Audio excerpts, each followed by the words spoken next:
Welcome to the Wonder With Me podcast, where I, Dr. Tonia Winchester, invite you to get curious with me about all things mind-body healing, especially how we can unlock the incredible healing power of our unconscious minds, so that we can all get out of stress mode and go back into healing mode. We'll talk about how you can easily create healthy, sustainable self-care habits so that you can calm your mind, sleep deeply, wake rested, and enjoy happy, energized days. Ultimately, so that you can make a bigger difference in your well-being and that of your family and the world around you. These casual chats are for educational purposes only and don't constitute a therapeutic relationship. With all that said, let's get this episode underway. Come wonder with me. Hey there, welcome back to another episode of the Wonder With Me podcast. I am your hostess, coach, and/or Dr. Tonia Winchester. Today in this episode, number 4 in season 1, we're talking all about commitment. And you may know me by now. I love sharing personal stories or the stories of my clients that really help us as human beings kind of come together and see where in our own lives we can easily make simple shifts that allow us to have incredible new results. So listen in as I got a frying pan to the face of what I was actually committed to in my life. And without further ado, let's get wondering. You know those moments, those passing phrases, those disarming conversations that just get you in the gut? Whew. It's like they pull the rug out from under you, and as you're tumbling to the hardwood floor, in slow-mo of course, you're reevaluating everything that you've ever known to be true. The way that you see the world has shifted, and you know that life will never be the same. You know those moments, don't you? I had one of those moments the other day. I was reading a lighthearted book about creating more luck. Ironically, I don't even believe in luck. To me, the concept of waiting for good luck to strike you is too passive and frankly too victim-y. I prefer a more conscious, intentional, and active approach to creating what we want in our lives. The title of the book, Conscious Luck by Gay Hendricks, caught my attention as an interesting twist and aligned with my ideas and beliefs. In the very first chapter, the author writes, if you're lonely, it's because at an unconscious level, you're more committed to being lonely than you are to being connected. If you're overweight, it's because on an unconscious level, you're more committed to being overweight than you are to being at a healthy weight. Your unconscious commitment to being overweight literally outweighs your conscious commitment to being at your ideal weight. If you're unlucky, it's because on some level, again, usually unconscious, you're committed to being unlucky. Gulp. Kick in the gut, tumbling in slow motion to the hardwood floor. Whoa.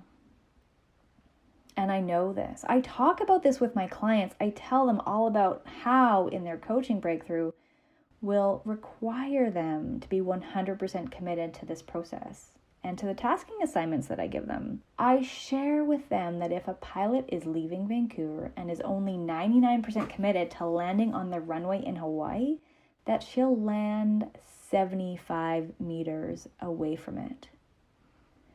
I inform them that if they're only 99% committed to follow through the requirements for their success, that they are 1% committed to fail, which is essentially being 100% committed to fail because 99% just won't cut it. And yet reading this paragraph brought me face to face with all the lies I'd been telling myself. All the things I was actually committed to instead of what I had convinced myself I was. Here's how you tell the difference and figure out what you're actually committed to. You just have to look around in your life. What are you experiencing? What are your relationships like? What about your health and your fulfillment level at work or at home with your family? What about those hobbies that you've been having on your bucket list for years, intending to pick up or get back to? Gulp. The result of your commitments are all around you. Are you committed to gaining your wedding day body back, or are you committed to chip eating rituals every night? Are you committed to calming your anxiety, or are you committed to staying stuck in the same agonizing pattern?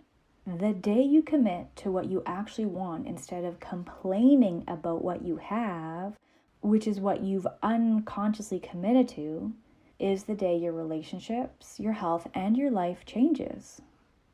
That night, after reading that paragraph, we barbecued hamburgers for dinner. My husband asked if I wanted a fresh bun, which he just made. And y'all know how good a fresh bun smells.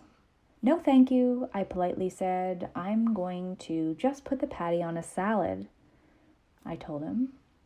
I've been trying to stop eating wheat for 5 or 6 years. Today is the day I stop trying and actually do it.